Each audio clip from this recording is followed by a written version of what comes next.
Well, hello, good evening and welcome. It's Thursday, the 15th of March, 2018, and it actually feels somewhat strange to be in a studio. Of course, I've become somewhat more accustomed to my live stream broadcasts in a field with birdsong as my background at 8:30 every morning.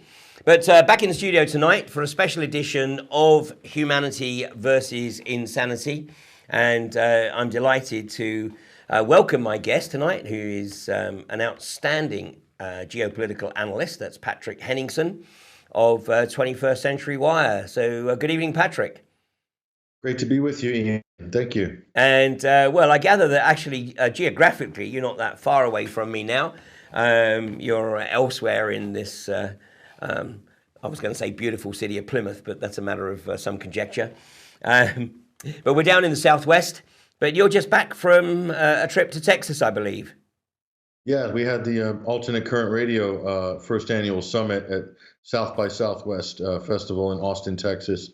So that was a great event. Got to meet some wonderful people, did some epic live broadcasts, and just got a chance to soak in the U.S. culture. We'll talk a little bit about that today in reference to this subject, which we'll be discussing today. Okay, well, yeah, Austin, Texas is not necessarily representative of U.S. culture, but I take your point. I gather that Sadiq Khan was also speaking there.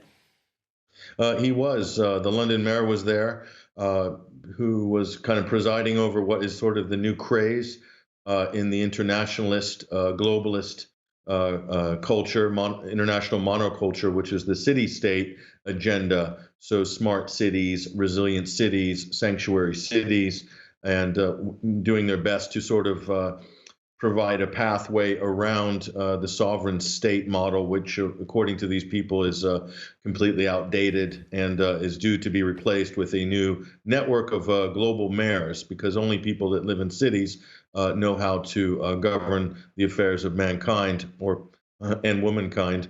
So that was the main part of the agenda at South by Southwest, and all the Silicon Valley companies are completely on board with that. Yeah, so this is the precursor to, of course, establishing the Game of Thrones type culture. Well, interestingly, somebody sent me a card today. I don't know if you can actually see that, but it says Game of Gnomes.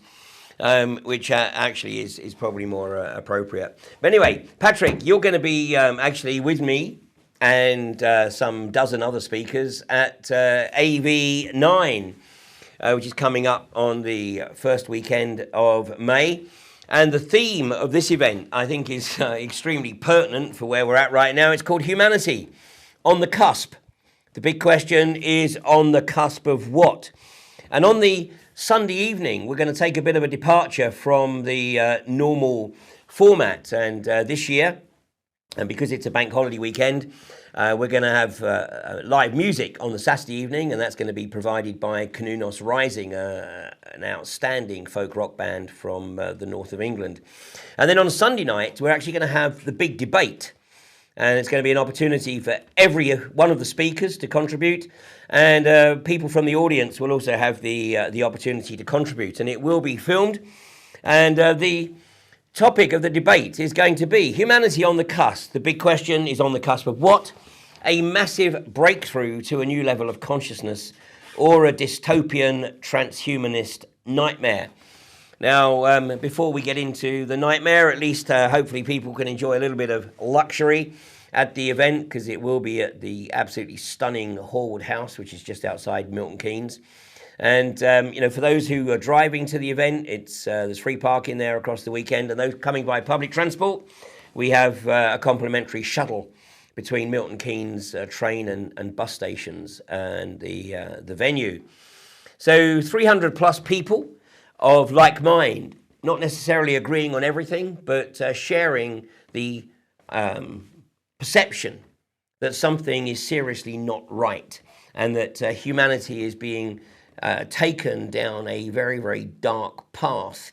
And this isn't just about talking about the issues, it's about speaking with like-minded people and coming up with solutions. So if you're interested in AV9, there are some 30-odd rooms still left available.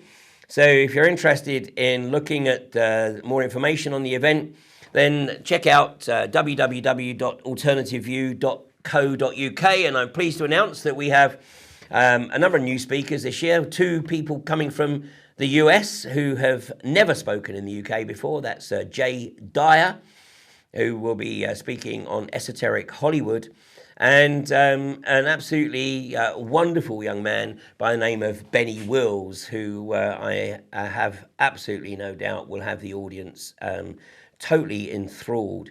We also have John Wedger, the former Metropolitan Police officer, of course, who attempted over 10 years to blow the whistle and expose the systemic abuse within the childcare system within the Metropolitan Police area. So, in addition, of course, we have some regulars. I'm pleased to say that Thomas Sheridan will be with us. We weren't sure whether Thomas was going to be able to join us, but he will be with us. And Thomas has never before spoken about the events of 9/11, but he's going to change all that at AV9, and he's going to talk about the supernatural element of 9/11 and the impact that that event had and continues to have on human consciousness.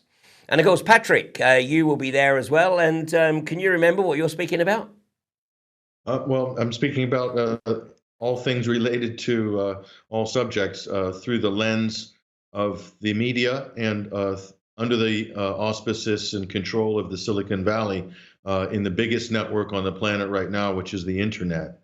So I'm going to be talking about that, how this has been radically transformed in the last couple of years, and a very real program, a very deliberate program of censorship, which is being rolled out, and at the same time, governments colluding with these corporations in order to brand and to label any dissenting opinions as either fake news, conspiracy, unpatriotic, or extremist or hate. And so this is a very real thing that's happening. I've had first-hand experience with this myself, especially in the last 12 months. So, we're going to kind of explain to people exactly what's going on and how this is going to affect absolutely everybody going forward, and maybe what we can do to stop it, hopefully. Yeah, I think that the bans on Facebook are being trotted out on an increasingly regular basis. The algorithms, of course, are restricting the flow of information. YouTube are taking down channels. So the halcyon days of true internet freedom are well and truly behind us. And it's a tool that we have to make the most of while we still have it. Pending something else emerging. And in fact, the issue of fake news, the issue of conspiracy is very much at the forefront right now. But what is very, very interesting for me, and of course, over the past 15 years now or more, the label conspiracy theorist is thrown out with some abandon. But of course, those who tend to use that phrase use it as a defense mechanism, because what they're really saying is they actually haven't looked beyond the information that they are fed by the mainstream media. So their worldview is limited to what is pumped out in the media, and they haven't done the research to give them any counter opinion. And so what they're actually acknowledging is their own, laziness, perhaps, or lack of time to actually do the necessary research to challenge the orthodoxy. And, what we're going to be looking at tonight is very much, of course, in the frame.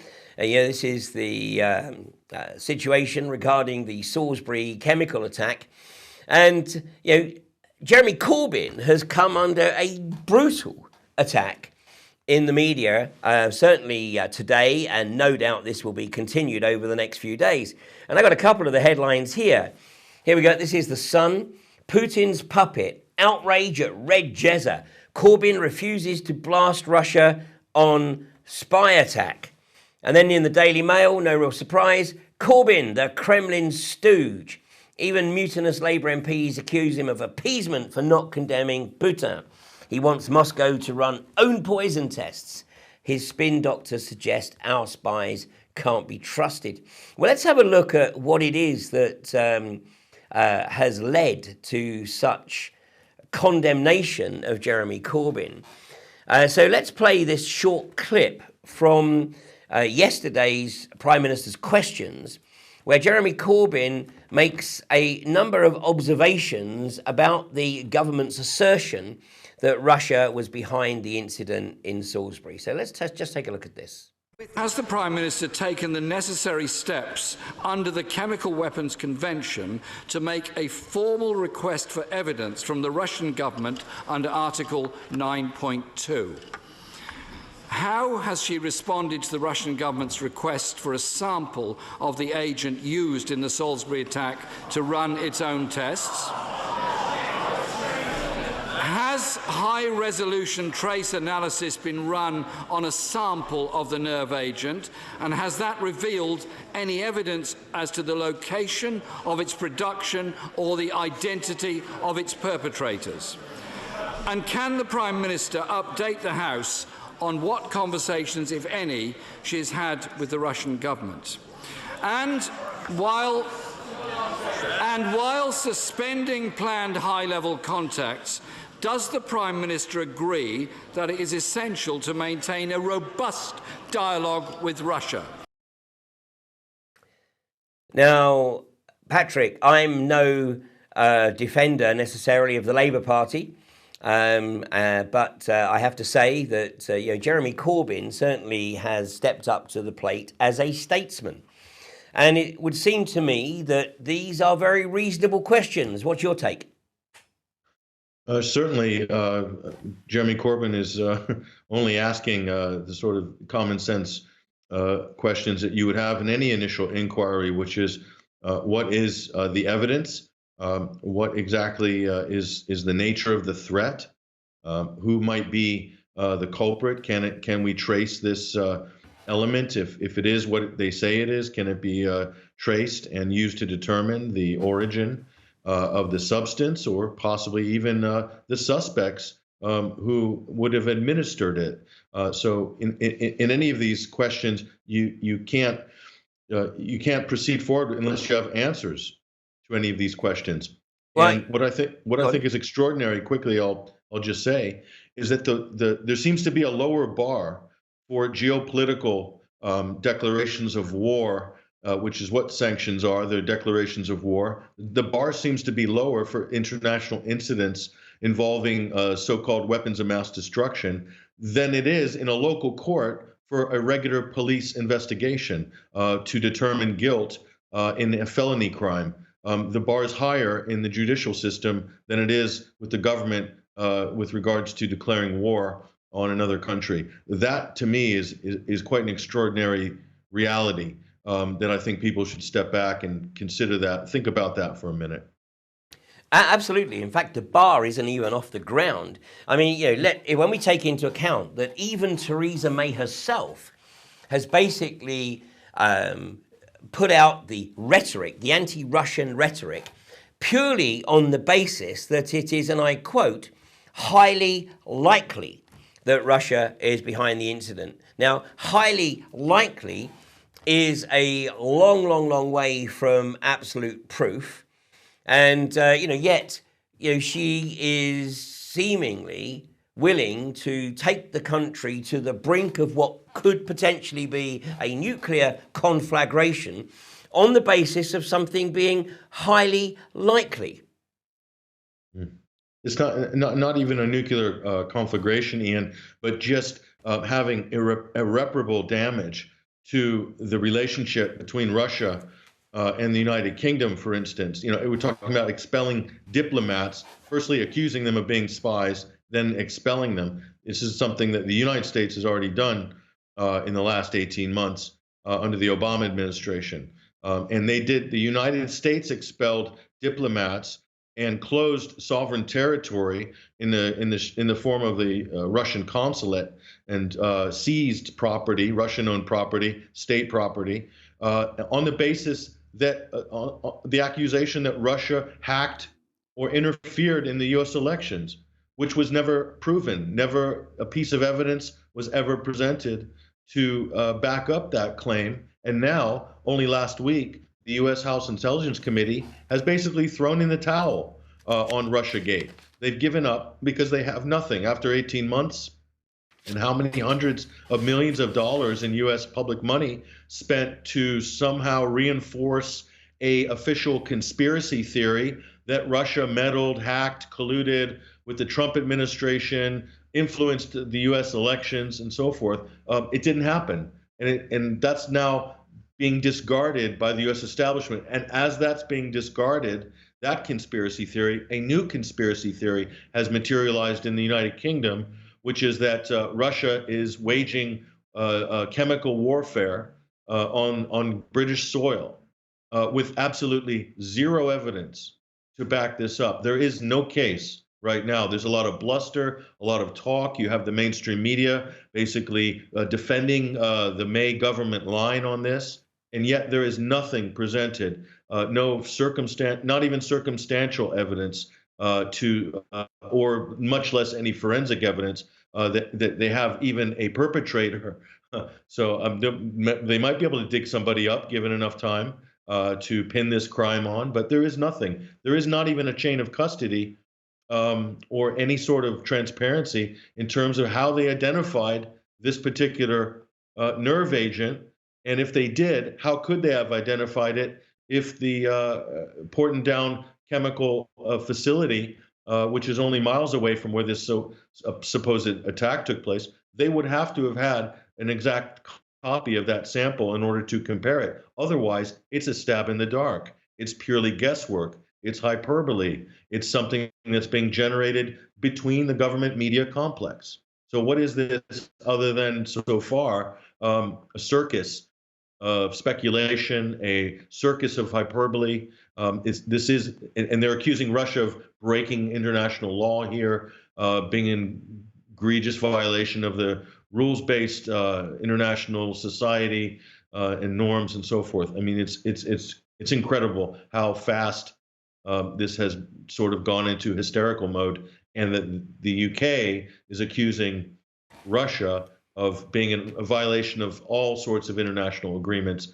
that those two countries have actually signed and are meant to cooperate on without any evidence whatsoever. Well, we'll talk a little bit more about that in a second. I mean, one of the hypotheses, by the way, that has been put forward, whether or not it has any substance remains to be seen. But one of the suggestions is that Sergei Skripal, excuse me, was actually considering returning to Russia, and was actually in negotiation with the Russian government about returning to Russia.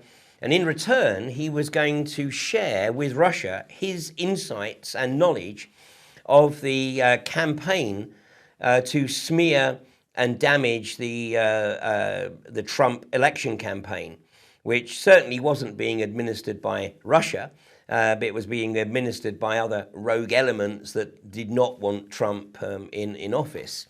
And, if that is the case, and unfortunately word got out that that was his plan, then I'm sure that he would have had a whole bunch of potential assassins almost lining up to take him out before he could take that information back to Russia. But Jeremy Corbyn, just coming back to Jeremy Corbyn, and this was in The Guardian, and it says, Corbyn under fire from own MPs over response to PM's Russia statement. Disquiet intensifies after Labour leaders' spokesman appears to compare Salisbury case to Iraq. Well, I wouldn't just say it compares. I mean, basically right now, it's exactly an Iraq-type incident. Tony Blair blagged that he had proof that Saddam had weapons of mass destruction. And of course, as we now know, that certainly wasn't the case. Of course, Colin Powell famously reported to the UN that he had irrefutable proof that Niger was supplying yellow cake to Iraq so that Iraq could manufacture a nuclear device. And yet it was actually on record at the time that Colin Powell, apparently, before he went in to the UN hearing, was given the script, read it through and retorted, I'm not reading this shit. But basically, somebody obviously read him the facts of life, and sure enough, he read it. So what we've got here is exactly another Iraq. It's an attempt to get the British public, behind an agenda that basically has no substance. So it's purely built on blag and conjecture. Yes, yes, and this is an important point that you brought up, and I think this is a fair point of skepticism, which Jeremy Corbyn is putting on the table and asking for clarification, because we don't know what this substance was. We, the public, may never know. This is probably classified now under a national security letter, and we'll probably never know. Okay, so we don't know this. We don't know if there was a perpetrator. We don't know what the circumstances were around Sergei Skripal, what he's been doing for the last 8 years in Britain, who is his handler with MI6. We don't know any of these things. But what we do know is it's a historical fact that both the US and the UK government and their intelligence apparatuses have signed off, used, and abused faulty intelligence. They've sexed up dossiers. They have put forward complete fabrications and lies and presented them to the public as intelligence, actionable intelligence, in fact. Okay, that's proven. That's both in the UK and in the US, specifically around the subject of weapons of mass destruction. Okay, so not just Iraq, they have done the same thing with Syria. Okay, the UK has been very much involved in many of the sort of fabricated, kind of trumped up chemical weapons cases designed to pin on the Syrian government. And so you'll see this hyperbole continues right through today. So that we should know as fact. Therefore, we should question the government statement, not what the Daily Mail is doing, not what the Sun is doing, which is defending the government line. The press is meant to be a watchdog, not a lapdog. And yet what we're seeing is they're attacking any dissenting view. So you either swallow the party line, hook, line, and sinker, or you will be attacked by the major media outlets in this country. And we see this, even myself and 21st Century Wire, Vanessa Beeley, have been attacked by major media outlets because we refused to abide by the party line with regards to the narratives that have been presented about Syria, specifically with this UK founded and funded so-called NGO called the White Helmets. This is a small example, and the press being used to attack any. So, although we're on a much smaller level than Jeremy Corbyn, you can see it's the same process is taking place. The government and the press are working together to squash, to attack, to vilify anybody that challenges the proclamations of the state, no matter what flimsy grounds they're built on. The press will still do this job dutifully for the state. This is also in the U.S. as well. So it may very well happen, Ian, that a year and a half, 2 years from now, this will be looked at as a fabricated, fake accusation with no evidence. There may be whistleblowers to that effect, but what happens is the policies still remain in place. The diplomats have still been expelled. The sanctions have still been levied. War has been declared on Russia. Who knows how far this is going to accelerate? But no matter what the provenance of the fake accusation is, the policies remain in place. That's why you're seeing what you're seeing right now. They have no intention of proving this case. They have no intention of presenting any evidence at all at any point in the future. They haven't with Alexander Litvinenko. They haven't presented any evidence that says Putin ordered his assassination. Okay, so what you have is an environment where the burden of proof has been reversed. So this government, the U.S. government, can accuse anybody of doing any crime. They can accuse Russia of anything. So the environment is such, and the same in Syria with the use of chemical weapons. That was proven with Obama's red line. This is the same thing, that anybody could kill anybody, any country, be it the U.S., CIA, MI6, Israeli intelligence, the Ukraine, Ukrainian intelligence can knock off anybody, and it will automatically be blamed on Russia. And anyone who challenges that accusation will be attacked and vilified by the press, by the government. Now, That's the environment we have. It is indeed. And the upside of that is that back in 2013, the British people showed that they have a capacity for independent thought. Because David Cameron thought it was going to be a done deal for him when he recalled Parliament in the August of 2013 to get Parliament to back him to launch a preemptive strike on Bashar Assad on the allegation that Assad had unleashed chemical weapons against the civilian population. And there wasn't a shred of evidence. And analysts from all around the globe basically stated that this was extremely unlikely and that it was more likely that the weapon had been provided, and this turned out to be the case, of course. The weapon had been provided by Saudi Arabia, and there'd been an accident, basically, an unfortunate release by ISIS, who had been tooled up by the US, the UK, Israel, Saudi Arabia. And they'd been given the chemical weapons, and one had actually accidentally gone off. And they were using it to blame Bashar Assad. And the British people rallied and got in touch with their MPs, and MPs, well, the majority of MPs, fortunately, voted as representatives of their people. Of course, the government's done everything it possibly can to usurp that now. So it is possible to bring about change. But right now, of course, they are pushing a hard anti-Russian agenda, and we'll look at the ramifications of that a little later. But let's take a look at some extracts from the recent Security Council meeting. And we're going to look at a couple of clips of Jonathan Allen, the UK's ambassador to the UN Security Council, and then a clip from Nikki Haley, the US ambassador to the UN. So let's take a look at this first clip here, Patrick, and then let's have your comments on this. Russia completed destruction of its declared stockpile in September 2017, 10 years later than required by the Convention and 5 years beyond the single 5-year extension period. Russia did not declare Novichok agents or production facilities associated with them, as it was required to do under the Convention. No development facilities were declared. Yet we know from testimony by the Russian scientist Vil Mirzanyov that Novichoks were developed as part of the Soviet Union's offensive chemical warfare program and inherited by the Russian Federation. Such facilities associated with that program should have been declared under the CWC.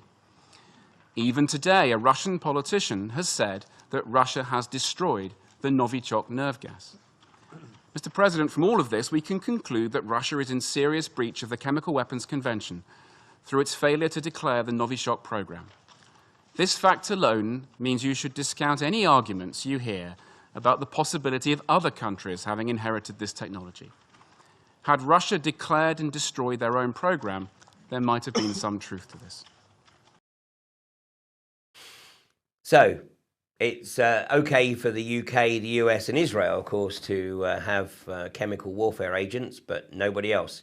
So anyway, Patrick, your thoughts on that statement from Jonathan Allen? Okay, that was a clever bit of gymnastics by the UK's deputy permanent representative at the United Nations, the young green Jonathan Allen. Okay, so what he's doing there is trying to build a straw man case against Russia. He said, Russia did not declare its Novichok stock the way it should have to abide by the International Chemical Weapons Agreement. So just the fact that they're accusing Russia of having this this compound, whether Russia has it or not, it doesn't matter to the United Kingdom, because they've decided that they had it.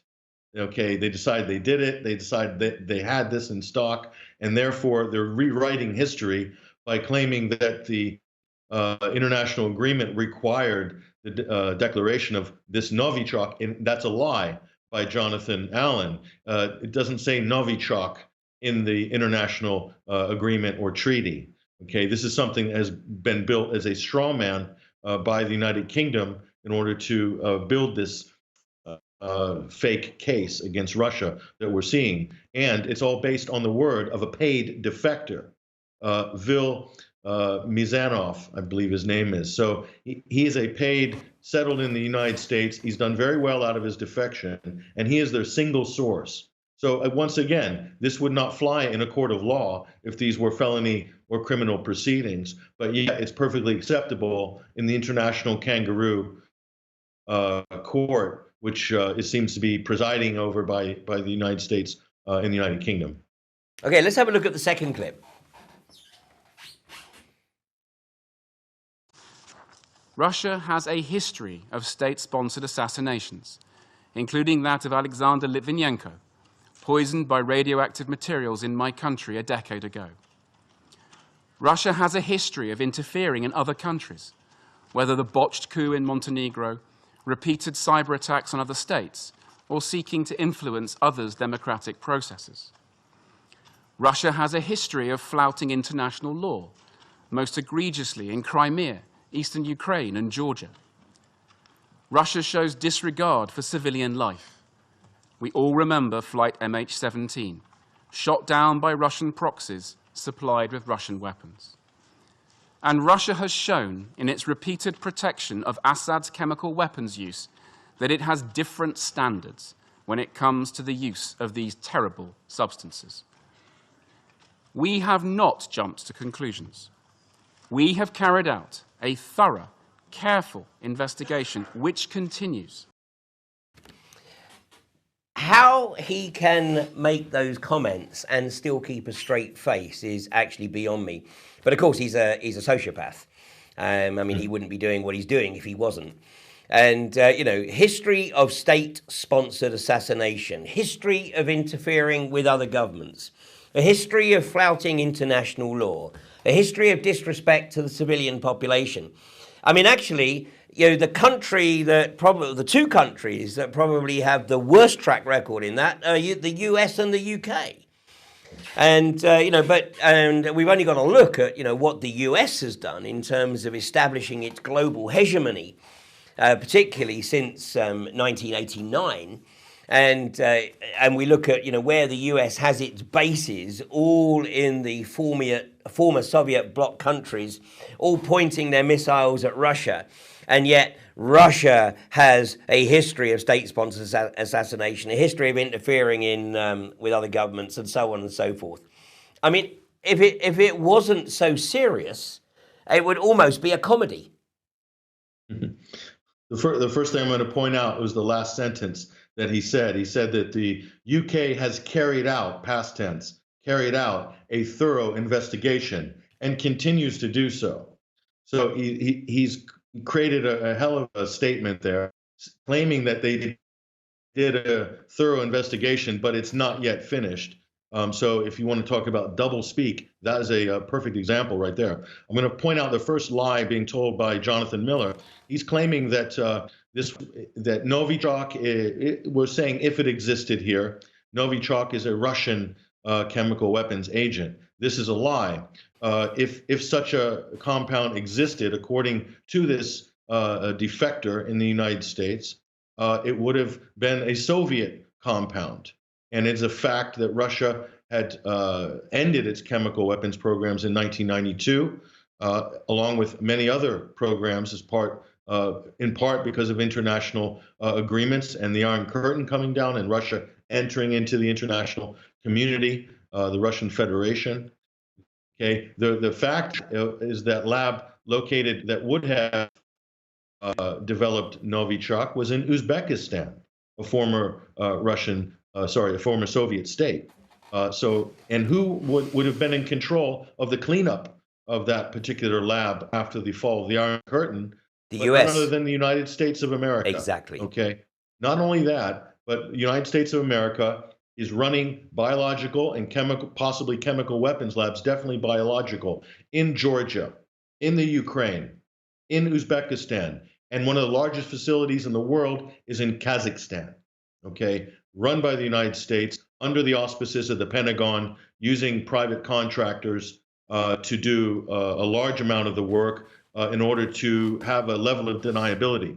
This is a fact. This has been reported recently by Bulgarian journalist Diliana Gitiniera. This is publicly well known if you're able to dig deep enough. So if you want to talk about who would have the fingerprints or the ability or the means to develop and deploy such a substance, you would have to look no further than the United States or the United Kingdom or any of those other former Soviet states, some of which would have a motive in order to create a situation like this to frame Russia, and the first in that would be the Ukraine. Okay, so that's the first part. The second part is Jonathan Miller then announces a litany of so-called international state-sponsored terrorist incidents or breaches in international law, including a coup in Montenegro. This is not proven or substantiated, other than innuendo and anecdotal evidence and the normal hysterical rhetoric by the Western media and political classes. Cyber attacks. Where is the evidence of these cyber attacks against Western countries? We still haven't seen any. Have they meddled in the Brexit election? No, Russia has not. The US election? No, Russia has not. But because of a sustained campaign of propaganda over the last year and a half, a large portion of the population in the US, in Britain, in Europe believe that Russia has done that. Okay. And unfortunately, a lot of people in the media who work in the media believe that. And on the sort of the lower intellectual scale of, let's say, the British population, of the American population, on the lower echelons, which is the people who are in politics, okay? This is what we're talking about, getting low on the intellectual scale. Most of them believe these things as well. So perhaps the deputy UN ambassador believes these things happened. They're saying that Russia was in breach of international law in the Crimea. And can someone explain to me exactly how Russia is in breach of international law in the Crimea? Because in fact, the Crimea held a referendum in order to free itself from the basket case, which is the Ukraine, after the US-backed coup in Kiev, okay? And Russia did not invade Crimea. Russia has the Black Sea Fleet stationed in Sevastopol since Catherine the Great. It's been there a long time, and has permanently stationed staff, administrative staff, security staff, and troops, at least 25,000 total personnel permanently stationed there. So if they were to secure that asset while the Ukraine was going to hell in a handbasket, they are well within their rights to do that, just as the United States would do in Stuttgart, Germany, or any of the other 1,000 military establishments that the United States has around the world. Not to mention, over 90% of Crimeans voted to join the Russian Federation, okay? So the other thing, did Russia violate international law in eastern Ukraine? Did Russia invade Ukraine? No, they didn't. They didn't invade Ukraine. There is an actual civil war going on in Ukraine right now. This is a fact that journalists in the West and politicians play fast and loose with the facts. Did Russian so-called Russian proxies shoot down MH17? This has not been proven either. Okay. Did the Assad regime use chemical weapons against its own people? This has not been proven either. These accusations are trotted out as fact in the United Nations repeatedly by charlatans like the UK ambassador or representatives to the Security Council, like Nikki Haley. These are people who have no idea what actually happens on the ground.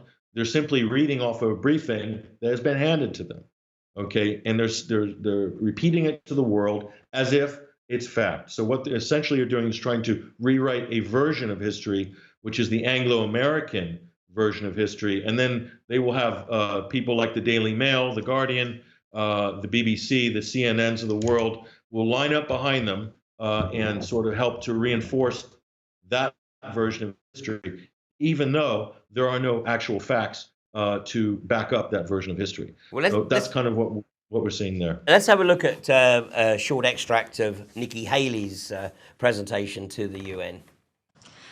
Alone, Russia's crime is worthy of this Council's action. But this is not an isolated incident.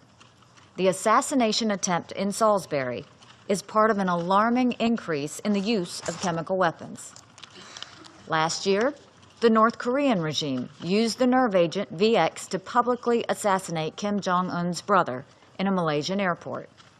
In Syria, the Assad regime continues to kill its own people with chemical weapons years after this council passed Resolution 2118 to remove the threat from Syria's chemical weapons program.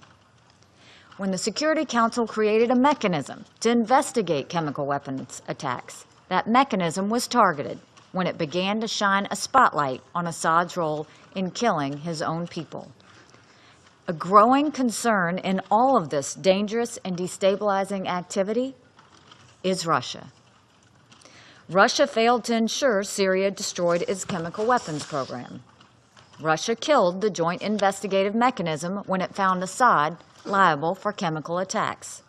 Russia used its veto to shield Assad 5 times last year. Well, I wonder how many times America has used its veto to shield Israel. And I wonder how many UN resolutions Israel has ignored since 1948. And that, of course, is always conveniently forgotten whilst they, push this agenda. So, I mean, obviously, this is your home ambassador. Patrick, your thoughts? Well, first of all, she's doing what Jonathan Allen was trying to do, which is to draw a line to connect all of these events, be they substantiated or not, it doesn't matter. They're creating a narrative to connect all of these sort of events where they've accused Russia or any of the other axis of evil countries like North Korea or Syria of any crimes involving weapons of mass destruction. So the VX gas attack of Kim Jong-un's brother by North Korea, this has not been proven or substantiated by any stretch of the imagination, okay? So again, we're in the environment where any intelligence agency could knock off anybody using any of these compounds or not even using the compounds and then blaming it on the chosen country, either North Korea, Iran, Syria, or Russia, okay? Secondly, they're saying that Russia shielded the Assad regime when it used chemical weapons against its own people. Her statement comes at the very same time that Syria. Oh dear. Patrick, Yeah. Patrick, we lost you there for a second. We got as far as her statement comes at the very same time, and then we lost you. Okay.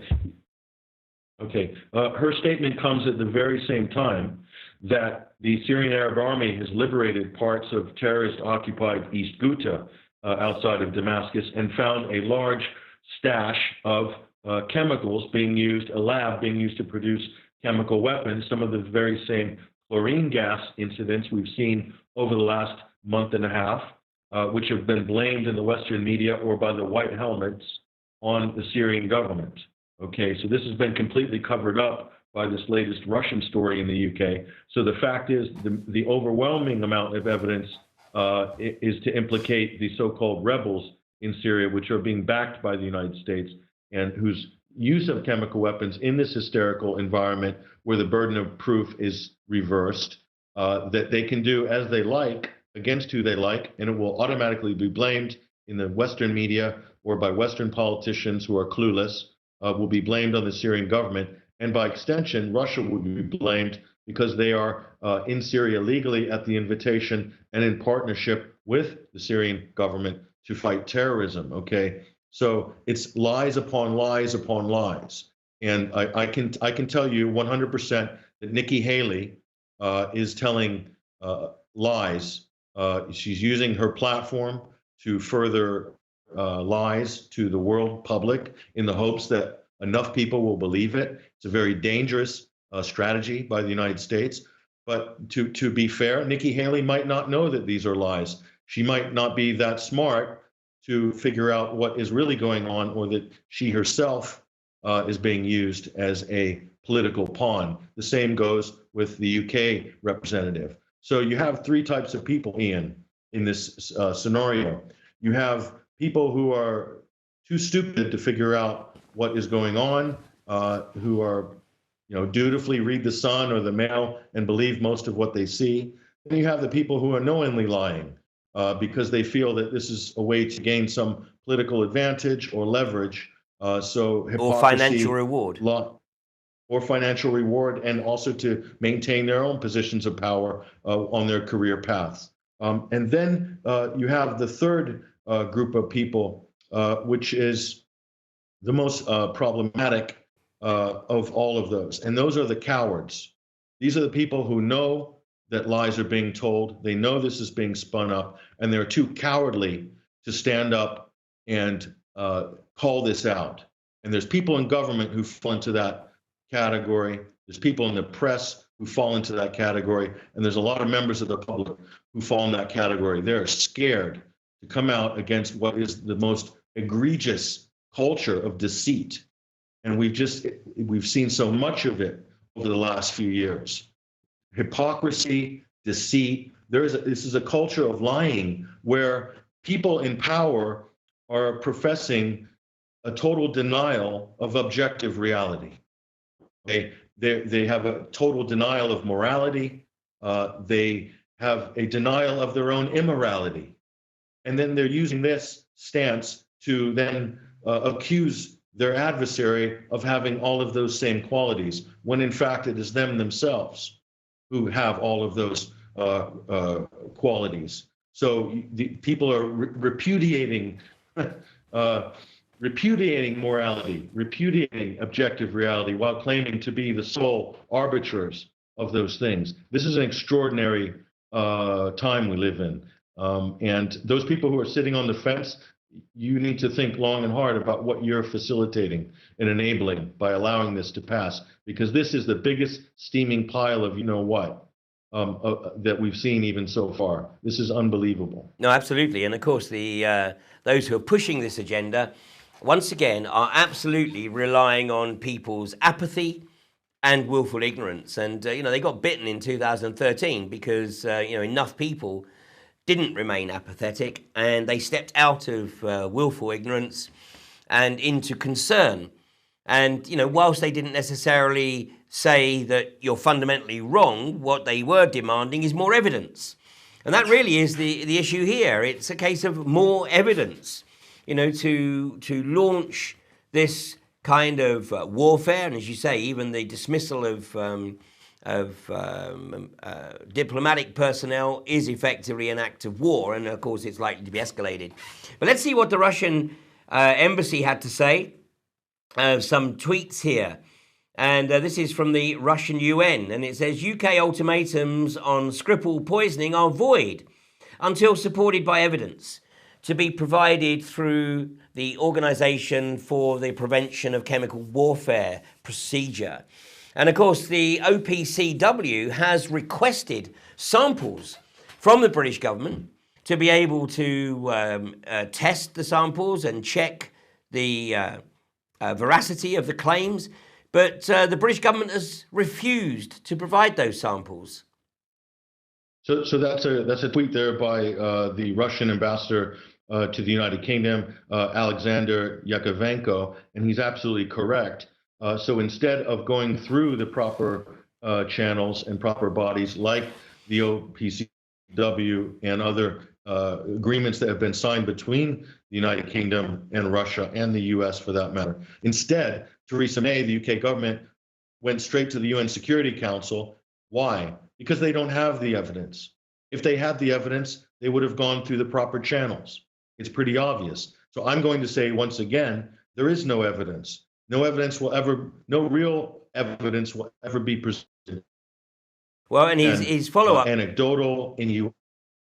Yeah, it is, anecdotal innuendo. And his follow-up tweet said, in 1992, Russia closed all Soviet chemical weapons programs. Some of the scientists were flown to the West, including the UK, where they continued research. To identify a substance, formula, and samples are needed. It means the UK has capacity to produce suspected nerve agent.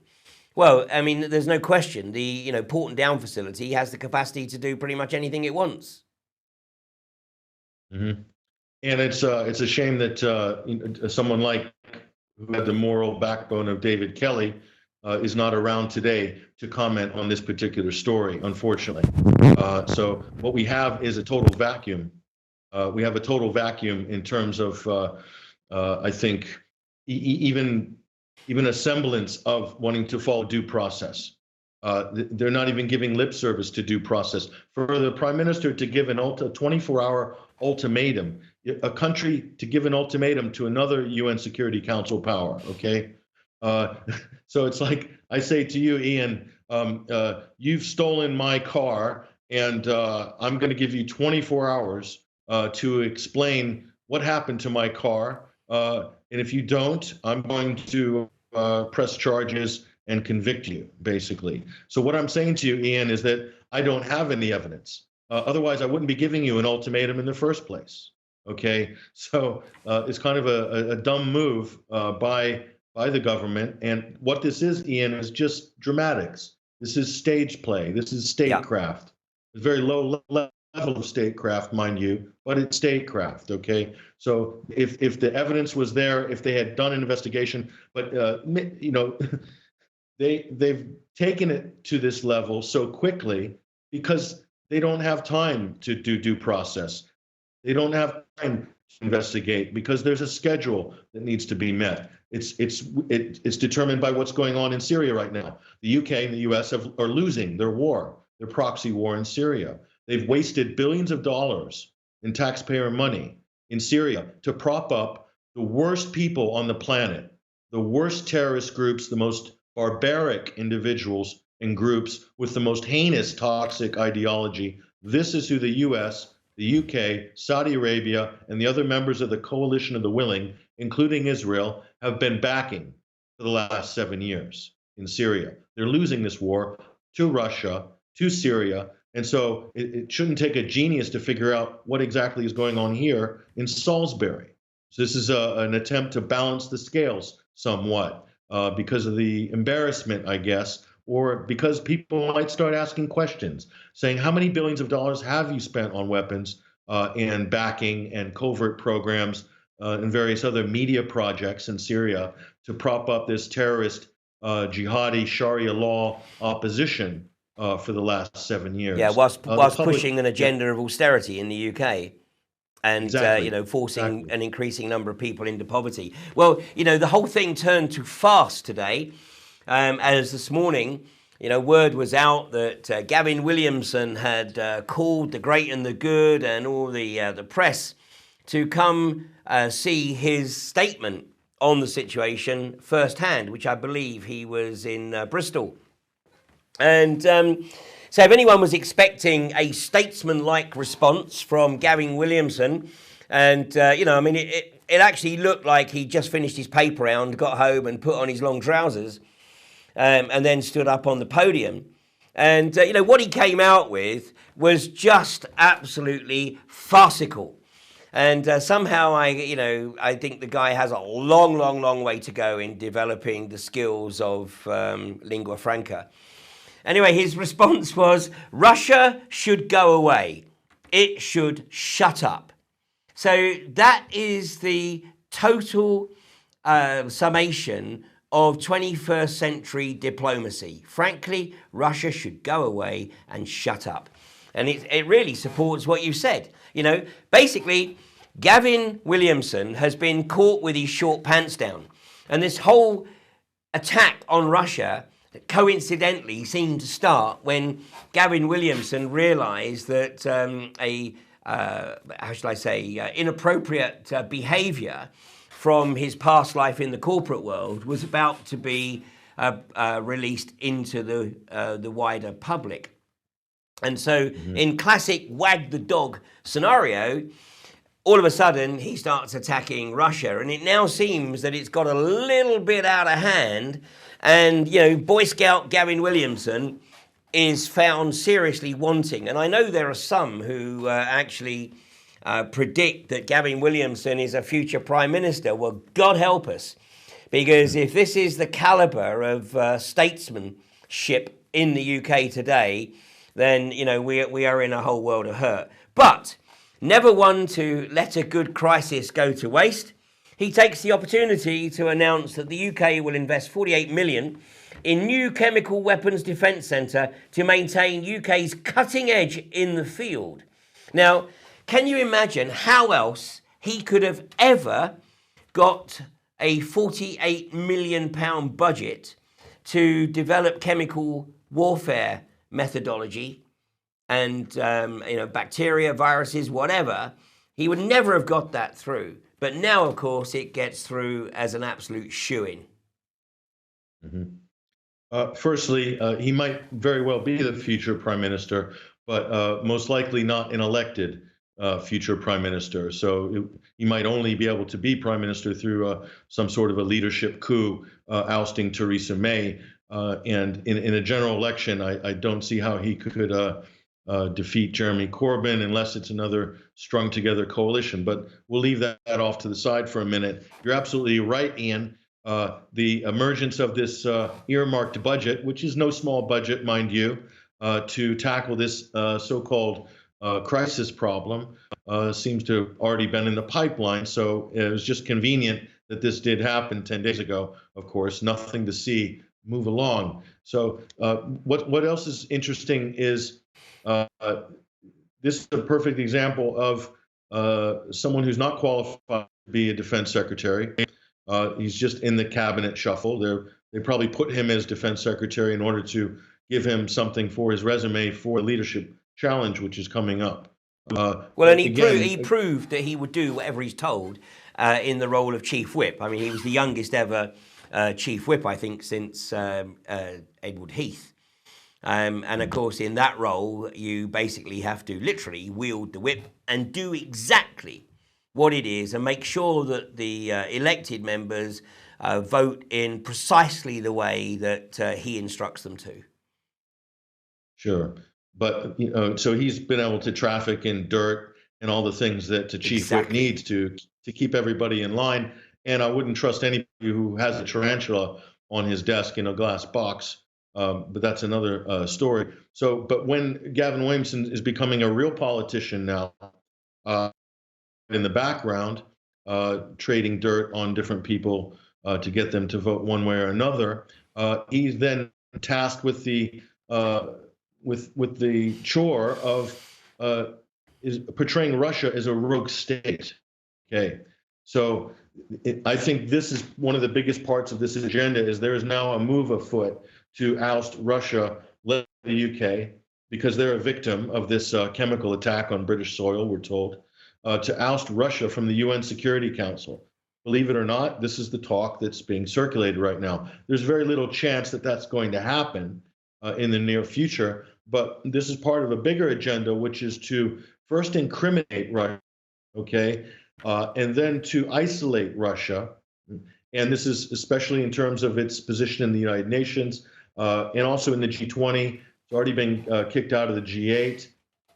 Its position with Syria in leading the Astana peace process, the Sochi peace process. So it wants to delegitimize Russia in this sense as well. But also there's talk of demands by certain people, including British politicians. I heard Stephen Kinnock on the BBC last night talking about how countries should get together and lobby FIFA to postpone the World Cup. I believe this was Stephen Kinnock. Correct me if I'm wrong, anybody, to postpone the World Cup and hold it in another country in 2019. Okay, so it's to rob Russia of this very prestigious international sporting event in the same way Russia has robbed Olympic participation in the last two Olympics with a very trumped up case, again, by a Russian paid defector, okay, and a dodgy report produced by Mr. McLaren in order to disenfranchise Russian athletes, humiliate them in the international community, and so delegitimize Russia and also carry this into its internal political process, because Russia has elections coming up in a few weeks where Vladimir Putin is all but a shoo-in to win. Okay, so they want to use this to bring up the again the cases that Russia is knocking off all of its political opponents. I have some papers here. Another dead Russian was on Putin's hit list. Okay, this is the Daily Express today, not known for it as a paragon of journalism, but there it is. And then or 2.0. So yeah, we got going this there. one. I mean, this And is from the there's Daily Mail as well. I got one here. Death riddle of another critic. But you know, the irony is, Patrick, that this is likely to actually strengthen Putin's hold in Russia. I mean, he is actually regarded as the the leader who rescued Russia from the grip of the Rothschilds banking system. And of course, let's not forget that this is another reason that Russia is also being targeted. You know, the fact that Russia and China have agreed to trade oil in rubles and yuan and not the fiat US petrodollar is also a major issue. And it's no real surprise that, you know, all the countries that Wesley Clark identified way back in whatever it was, you know, certainly more than a decade ago now, where he said that, you know, he'd seen a document in the Pentagon and the countries that were going to be targeted, you know, were Iraq, Libya, Syria, Sudan, Venezuela and Iran, and of course North Korea. And the common denominator of these countries is that they all have economies that are operating outside of the global central banking system.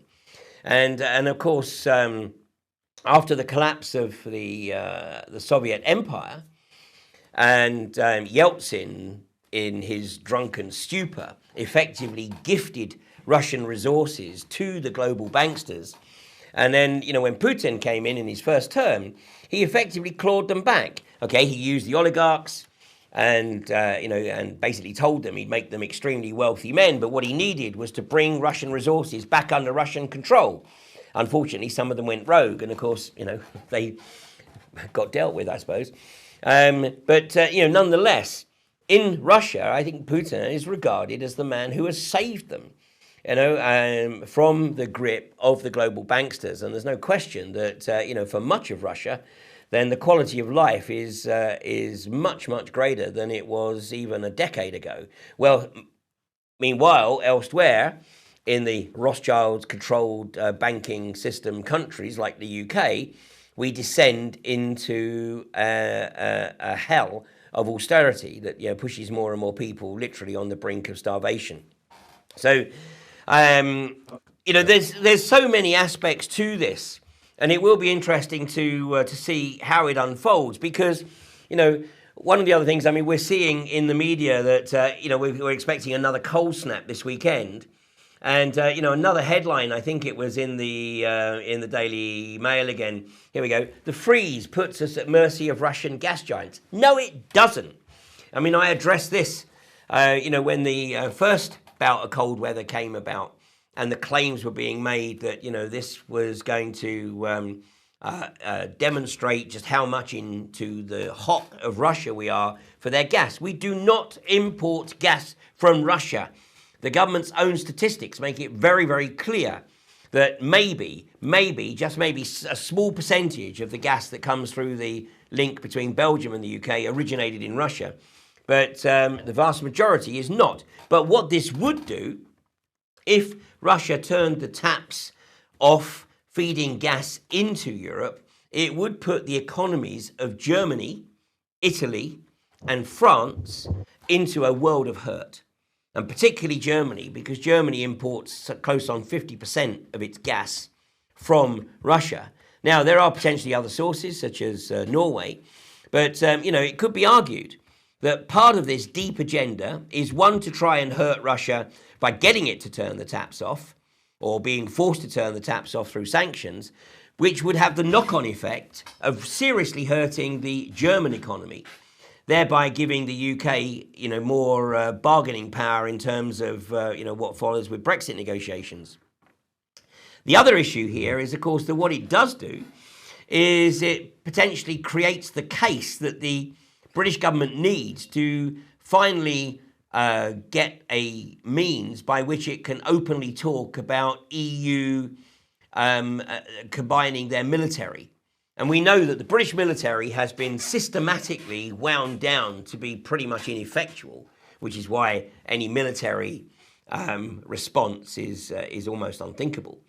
But this would give the British government perhaps the handle that it needed to start pushing through the media the need for military unification across Europe, which of course then is just one small step back into full unadulterated membership of the EU. But as I stated in my AV7 presentation, which I presented I think about 5 weeks before the referendum, that the game plan would be to take Britain out of the EU and then to systematically destroy the social fabric of the country so that the British people were gagging to get back in at some future date.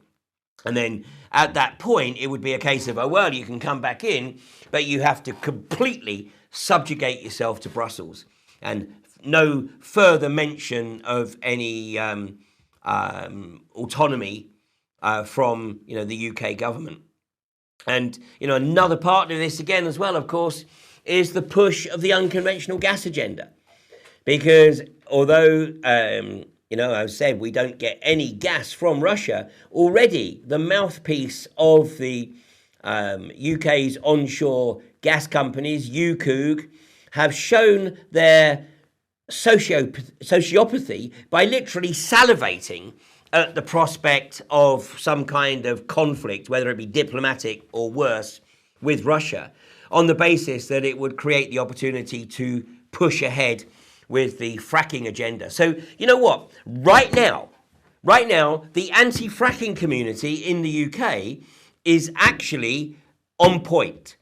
Because the anti-fracking community, if it actually comprehends the magnitude of what's at stake here, will get in touch with their MPs and with all of their elected representatives, and maybe making direct connect with British government, with the likes of Theresa May and Greg Clark, and say, look, bottom line is, one, there's no evidence that Russia had anything to do with the incident in Salisbury.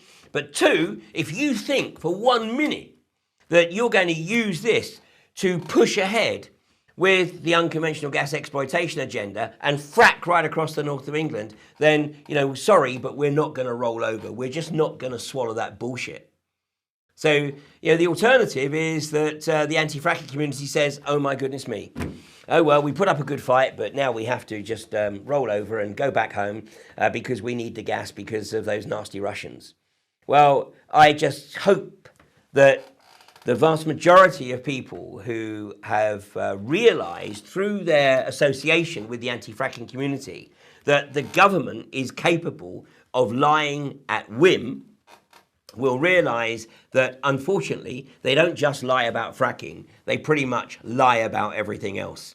And if you just sit back and let it happen, then unfortunately the prognosis is not pretty. There's one point as well, Ian, I'm going to point out with regards to British gas. A lot of people might not know this. I'm sure that you probably do. And that is that BP, British Petroleum, is in 1/5 of Russian Rosneft production. Okay, so if the sanctions that this government is talking about really come to a head, are they willing to extricate British Petroleum from that very lucrative stake in the Russian energy giants' energy position?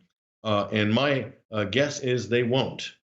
So what we're going to see is this death by 1,000 cuts and this kind of thing happening over in the imaginary world, which is where these people are currently occupying, and not in the real world, which is happening on the ground in places like Russia and all across the world. So I don't think BP is going to give up 1/5 of Rosneft. No, I don't. I Just think between you you're and I. right. Now, let's have a look at some of the other commentators and their views on what's occurred.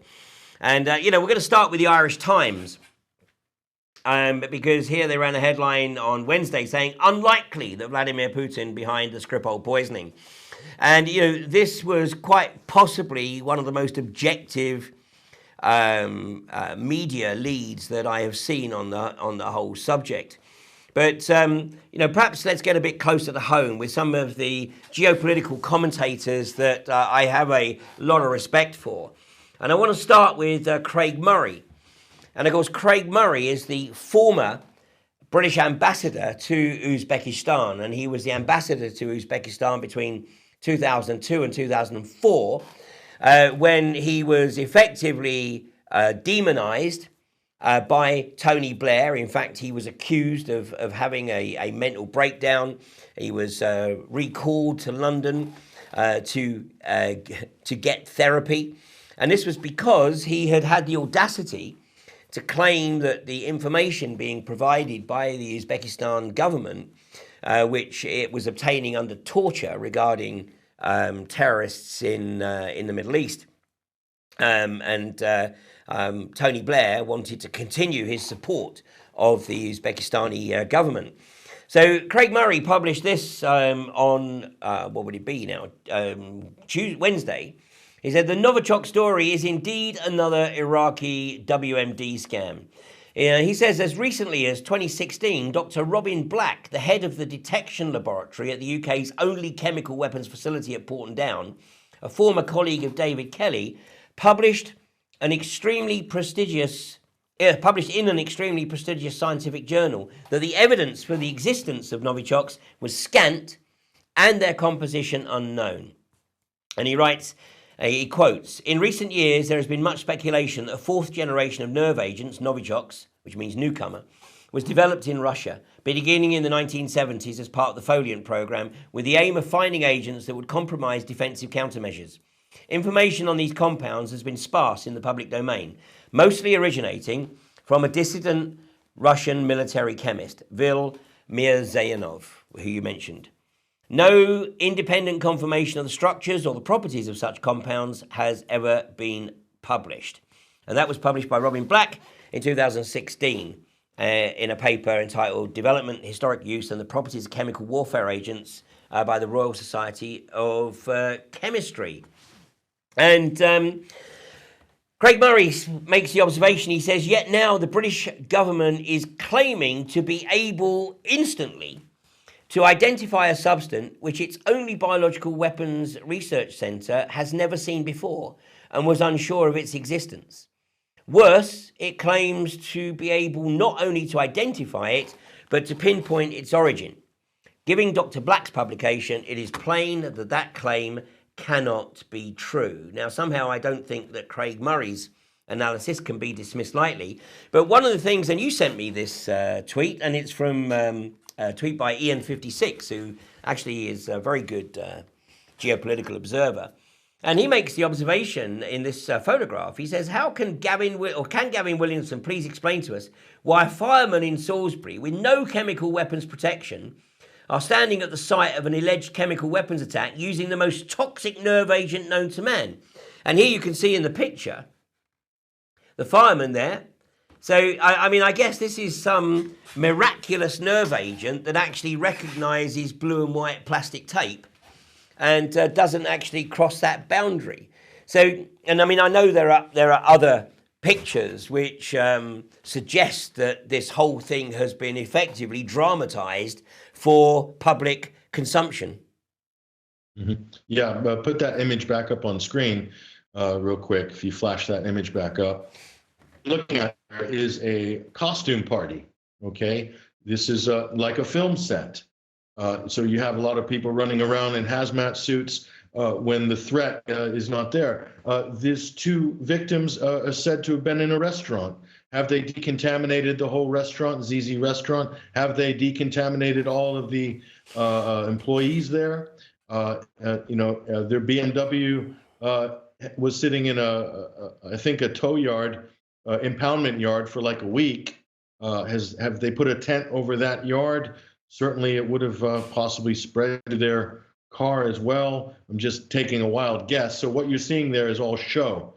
So expensive suits, the sort of thing that Gavin Williamson wants to get more money for his new special department or lab to combat chemical warfare.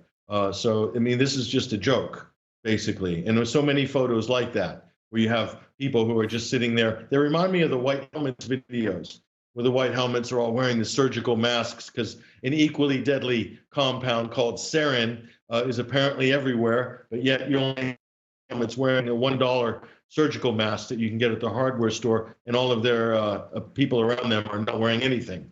So again, it's just for the cameras. So, so the UK media, and I'm going to say that the first responders are doing exactly what the white helmets have been doing in Syria, which is it's all for show, basically. I can't take it seriously when you see a picture like that. I'm sorry. It's very difficult. Yeah, and I heard a rumor that the table in the restaurant where Skripal was sitting had been taken away and burned. So, a primary piece of evidence, and it's destroyed. Where have I heard that before? Now, this is one of the other commentators that I want to refer to here. This is Nafis Ahmed. And, Nafis Ahmed, I haven't always seen eye to eye with some of his analysis, but here I think he's asking the pertinent questions. And what he stumbled across was this. It says that this army document, the US strategy to dethrone Putin for oil pipelines might provoke World War III. Senior DIA, Air Force and Army officials admit that NATO expansionism and US covert interference in internal Russian politics may trigger the next global conflict. And he writes, a US Army document concedes the real interest driving US military strategy towards Russia is dominating oil pipeline routes, accessing the vast natural resources of Central Asia, and enforcing expansion of American capitalism worldwide. A study of the US's Command and General Staff College Press of the Combined Arms Center at Fort Leavenworth reveals that US strategy towards Russia has been heavily motivated by the goal of dominating Central Asian oil and gas resources and associated pipeline routes. The remarkable document prepared by the US Army's Culture, Regional Expertise and Language Management Office concedes that expansionist NATO policies played a key role in provoking Russian militarism. It also contemplates how current US and Russian antagonisms could spark global nuclear conflict between the two superpowers. Now, that document that he refers to is this: Cultural Perspectives, Geopolitics and Energy Security of Eurasia. Is the next global conflict imminent? Now, I would encourage people, can we leave that on screen a second? I would encourage people to search for that document. You can download the PDF. Now, at a quick scan of this document, it's almost like a rewrite. 21 years after Zbigniew Brzezinski published The Grand Chessboard. Now, this talks exactly about the unfolding agenda. And, many of the things that I've been speaking about over the last 15 plus years are based not on conjecture, but simply reading the scripts.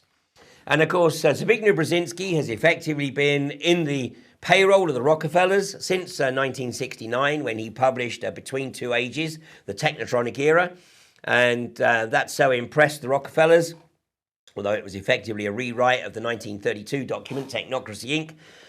But he so impressed the Rockefellers, he got on their payroll, and it was he who introduced Jimmy Carter to the Rockefellers, David Rockefeller, and he financed Jimmy Carter into the White House. But Carter didn't play ball, so that's why he only got one term.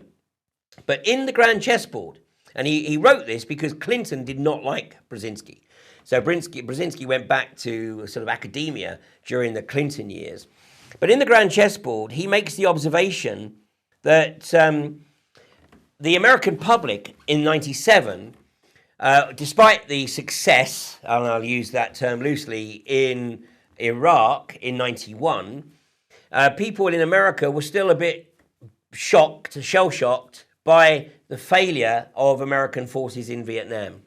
So he makes this observation. He said, moreover, as America becomes an increasingly multicultural society, it may find it more difficult to fashion a consensus on foreign policy issues, except in the circumstance of a truly massive and widely perceived direct external threat.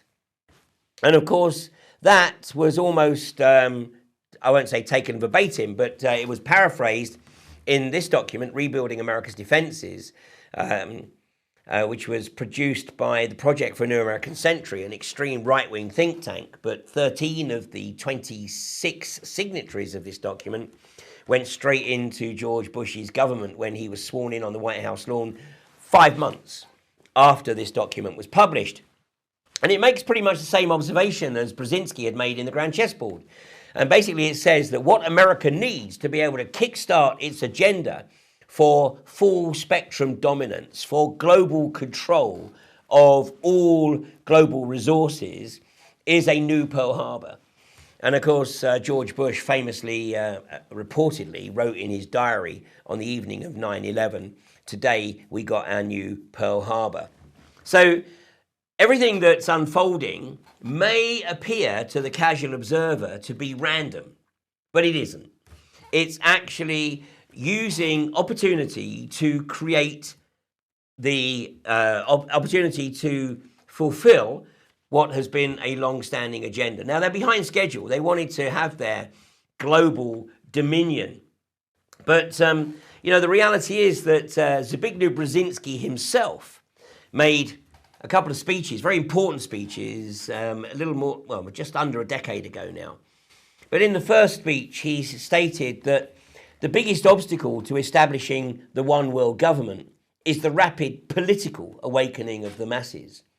And then a few weeks later, he made an almost identical speech, but this time he added something. He said the biggest challenge to establishing the one world government is the rapid political and spiritual awakening of the masses.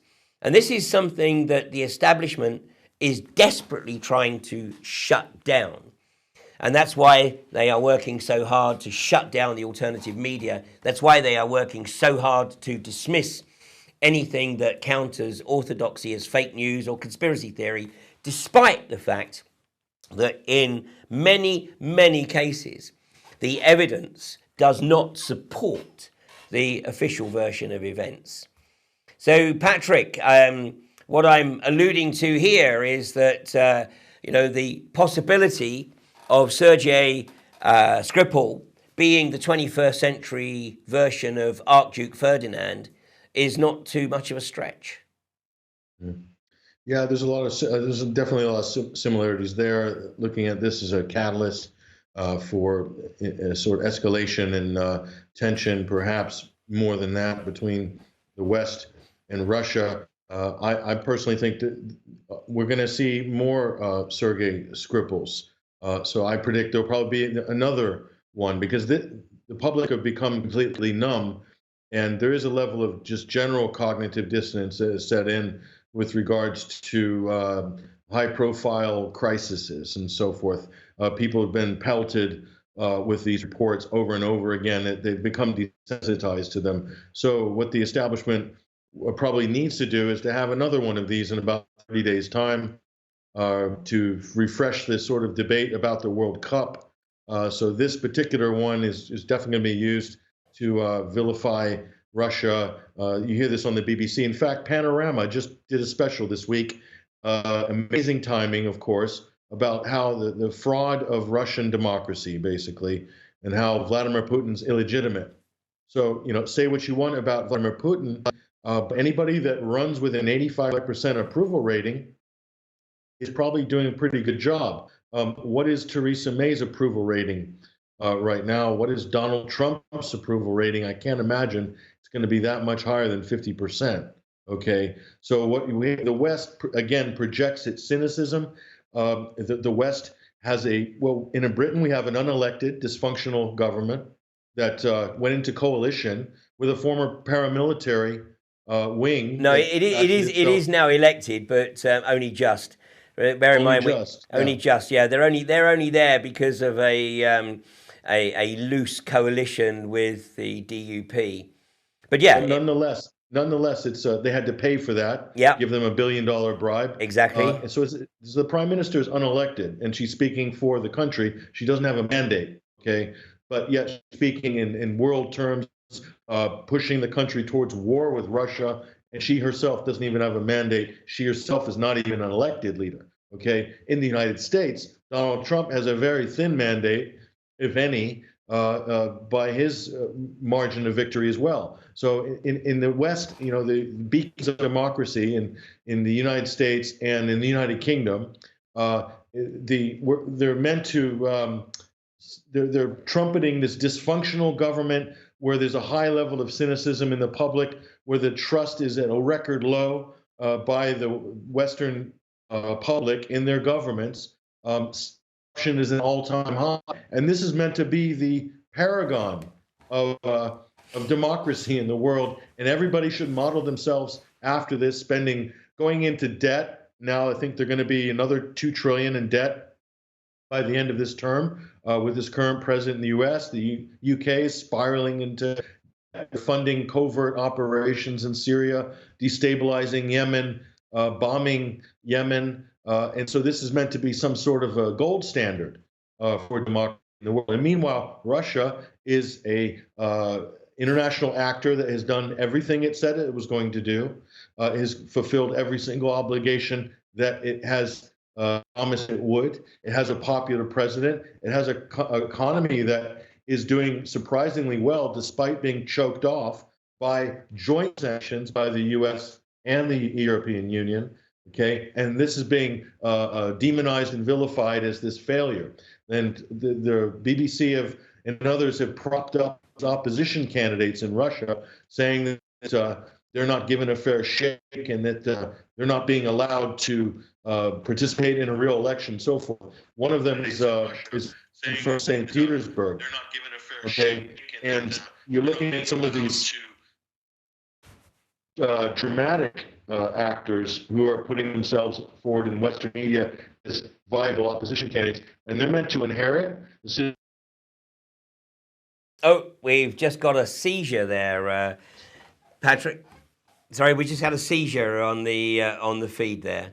Sorry about that. That's all right. No, hey, listen, you're absolutely right. I mean, the charade of democracy, the charade is here in the UK and in the US. And of course, the reality is that within their endeavours to establish their global governance, you have the financial centre in London and the military centre in the US, and the religious centre, of course, elsewhere. But this absolutely, where we go forward from here, absolutely depends on how the people react or not. Because ultimately, these agendas can only be pushed through if the people allow them to go ahead. So if they acquiesce. Now, we know that, marching in London doesn't cut it. I mean, we saw that in 2003. Well, not just in London, where people marched right across the globe. But, they marched, and then, of course, they went back to their lives on the following day and back to work on Monday. And Tony Blair and George Bush said, well, thanks very much for letting us know what you think, but we don't really care. So we're just going to do it anyway. So, it really is now a critical point for people to decide whether they are simply going to be a debt slave and allow basically a government that is operating as a charade of democracy to take them into a potentially very, very dangerous conflict situation where if we think life's been tough in the UK during this bullshit austerity period, it would certainly be a damn sight tougher if we cut off access to the Russian economy. And of course, what the UK and the US are potentially doing here is also going to have very, very significant impact on the European economies, which hopefully they will realise and distance themselves from this bullshit, at least until such time as there is hard evidence to support the accusations that Theresa May and Gavin Williamson are making. Yeah, and I'll end up with this is a good time to go revisit George Orwell's 1984, because as each month, each year passes, it becomes more and more like a complete simulacra of what we're seeing today in the present time. And George Orwell had a beautiful quote in there talking about the governing elite who were, presiding over this system there. And that these are people that repudiate morality while simultaneously laying claim to it. Okay, this is exactly what we're seeing right now in this so-called nerve agent attack in Salisbury, and all this sort of hyperbolic rhetoric that's been stepped up in and around this in the media and in government is straight off of that particular George Orwell quote. And so I think people also need to realize the seriousness of the level of deceit, which is coming through. And they're talking about RT, calling it a Russian propaganda outlet. I saw Piers Morgan on his new gig on ITV calling Russian RT a propaganda outlet. It has way more Ofcom citations than the BBC and ITV. So how can RT be a propaganda outlet when it performs better with the broadcast regulator in the UK than both the BBC and ITV? And so who is the real propagandist? I think we have one of the most god-awesome propaganda machines in Britain and the United States, a global octopus of propaganda. So much so, my final thing I'll leave you with, Ian, was I went to America, and the first taxi driver that picked me up, and we got talking, and they started going off, whoa, Russia's hacked our elections, Putin's trying to confuse the American voters, and so forth. It was just one after another. And so the level of brainwashing that has been achieved through all of these lies, don't underestimate, and these are all nice, good people for the most part, but they have been brainwashed by the CNNs of the world, by the absolute professional liars at the Washington Post, at the New York Times, and the apologists at the BBC for the fascists in their own state apparatus. Okay, the propaganda in the West is on a level that no one has ever seen on this planet in history. It makes what the Soviet Union did. It makes Yevstvestia of the Stalin days and the other state-run outlets. It's child's play what they did compared to what you have now. This is so sophisticated, so slick, and so pervasive, and it's got links, and it coordinates on so many different levels. No one's ever seen this before. It's right here. It's in the West. The propaganda is here. It's not in Russia. It's not RT. Okay, it's right here, and people need to realize this. And what they're selling is a total denial of objective reality. They don't care about facts. They don't care about evidence, and they want you to live in that world with them. Well, the good news is that the readership of the lamestream printed press is falling like a stone. People are deserting the BBC and the ITV. And, so this is what is concerning the establishment as more and more people question their version of reality and use their own powers of discretion and discernment to make up their own mind. And if you would like to join some 300 plus people who are at the forefront of challenging the orthodoxy and encouraging people to seek the alternate reality, the reality of truth, and also looking to do whatever it is they need to do to protect the ecology, the environment, and, dare I say, the political future for upcoming generations. Because the way things stand right now, if we, the collective we, don't get off our backsides, then the prognosis is not pretty. And that, for me, is not an acceptable option. So if you want to come along to Alternative View, then do check out the event and the website at www.alternativeview.co.uk. One of the great things about the Alternative View is that you have access to the speakers throughout the weekend. And, not just when they come off platform, you get to have the opportunity to chat with them in the bar or over breakfast, lunch or dinner, and really, really probe and look for ways in which we can bring about the changes that we all know we need to see. So Patrick, thank you so much for joining me on this very special edition of Humanity versus Insanity.